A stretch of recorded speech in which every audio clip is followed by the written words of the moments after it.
Shalom, everybody.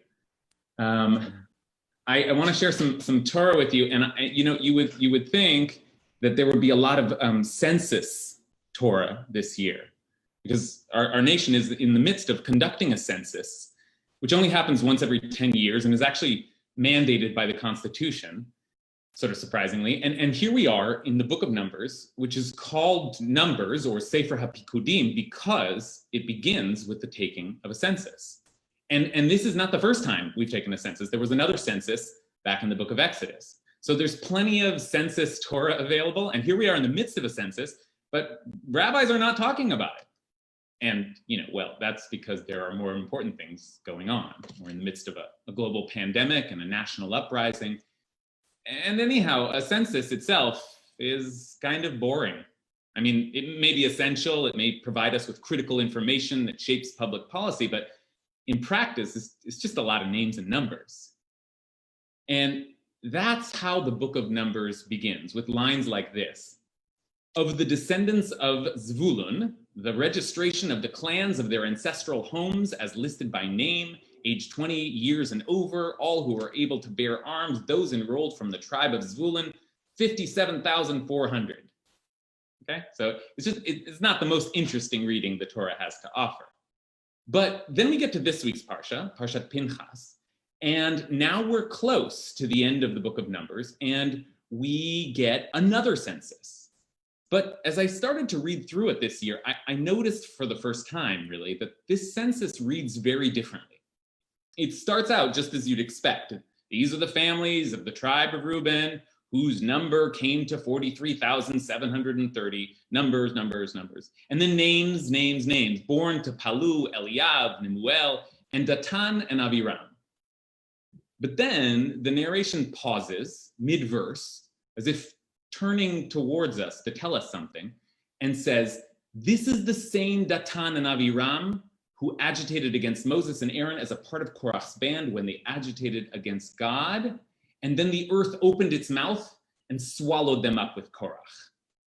And that's true. We read about this earlier in the book of Numbers. It's one of the most dramatic stories in the book of Numbers, maybe the most.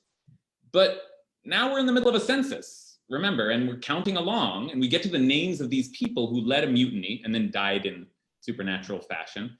And it's as if the Torah, sometimes obsessed with numbers and lists, suddenly zooms in and says, hey, there's a story here. And in that story, people died. People we know, people you know. And then the census picks up again, and they count the tribe of Shimon, 22,000, and the tribe of Gad, 40,500. And then we get to the tribe of Judah. And then before the counting begins, we read, born to Judah, Er and Onan. And Er and Onan died in the land of Canaan.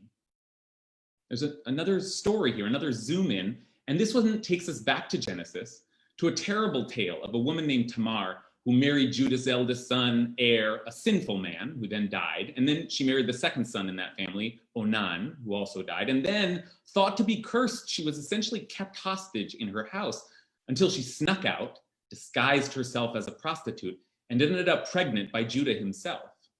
It's a hell of a story. It's a difficult, messy, painful story, one in which people died and people suffered. And then they tried to find some kind of resolution and tried to move forward. A little reminder then, and then the census continues. The descendants of Judah, Issachar, Zvulun. And then, in the counting of the tribe of Manasseh, names upon names, Gilad, Yezer, Chelek, Shimda, Hefer, and then Zelophehad. And then the Torah stops again, turns to us, and says, now Zelophehad, son of Hefer, had no sons, only daughters. And the names of those daughters were Machla, Noah, Hogla, Milcah, and Tirzah. Now, that's a story too, the beginning of one. But this one hasn't happened yet. It's about to in the very next chapter, when the daughters of Zelophehad famously bring a claim against the laws of inheritance, saying that it's unfair that daughters should not be able to inherit. And Moses brings their claim before God, and God says, the daughters of Zelophehad speak correctly. It's a landmark moment in the development of Jewish law, and maybe the very early beginnings of a Jewish feminism. But just a quick allusion to it here in the census, and then more counting. And then finally, the last tribe, Levi, the priestly tribe, the one with Moses and Miriam and Aaron. And when Aaron's sons are listed, the Torah pauses the census one last time and reminds us Nadav and Avihu died when they offered a strange fire before the Eternal. That's the great tragedy of Aaron's life. Aaron, the high priest, who played an official role in the national story, also had a personal story. And like so many personal stories, it included tragedy, included death. So what's going on here? What kind of strange census is this with all its little interruptions, little zoom-ins, reminders of all the stories we've seen before, reminders that there are stories yet to come? Why embed these little teasers of these intense stories in the midst of a long, droning list of numbers? But if we pan out and look at the book of Numbers as a whole, a kind of parallelism starts to come into view. Because we began the book of Numbers with a census, and it was just a census, just a necessary national task, a bunch of details and records. And then at some point, the book of Numbers starts telling us stories, wild stories, tragic stories, great stories. There's a story of a talking donkey in this book I never get tired of mentioning. The book of Numbers has some of the best storytelling in the Torah and some of the most horrifying. And now at the other end of the book of Numbers, we have another census. Like the other bookend, two official lists that bracket the real drama of this book. But this census is different because it's as if this census is aware of all of the stories that have just been told in between. In fact, it's as if this census is aware of all of the stories that have been and will ever be. And not only that, it is aware in between all the names and numbers that these stories are the essence of things. They are the true record of our people. And we should be aware of that as well.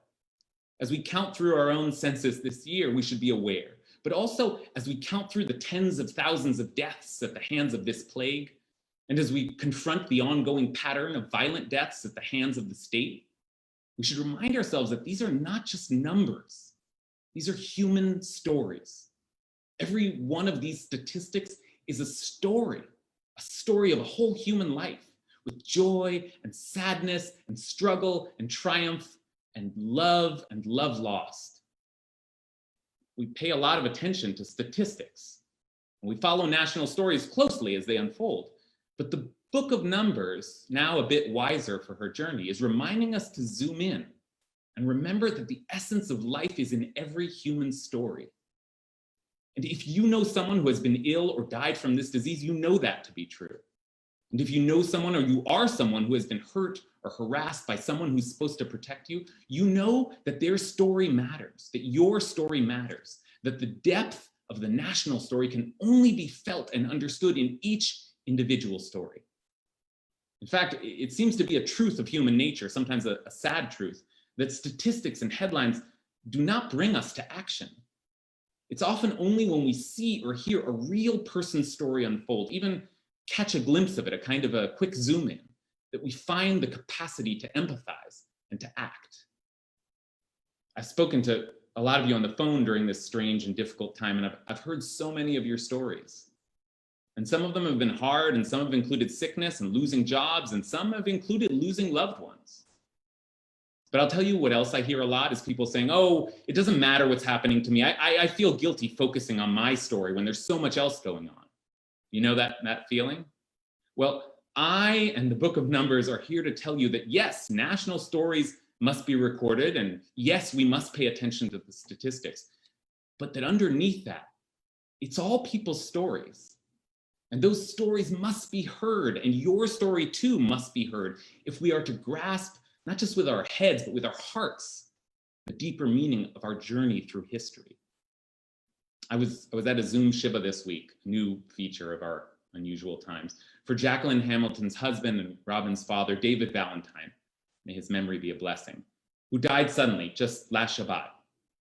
And it was sad, of course, as all Shivas are, but it was also beautiful to hear stories of this man, stories about a man who was funny and warm and intuitive. He was a talented artist, and he was a man who cared about the world, and most of all cared about the people in his life and cared about their stories and listened to them.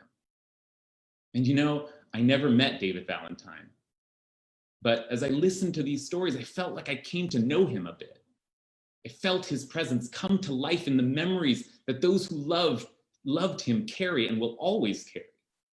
And now I will carry them as well, because he was a part of my community, part of one family in one tribe, in the great collective that I call my people. And now I know something about his story, and so I feel connected to him. The book of Numbers is really, it turns out, the book of stories.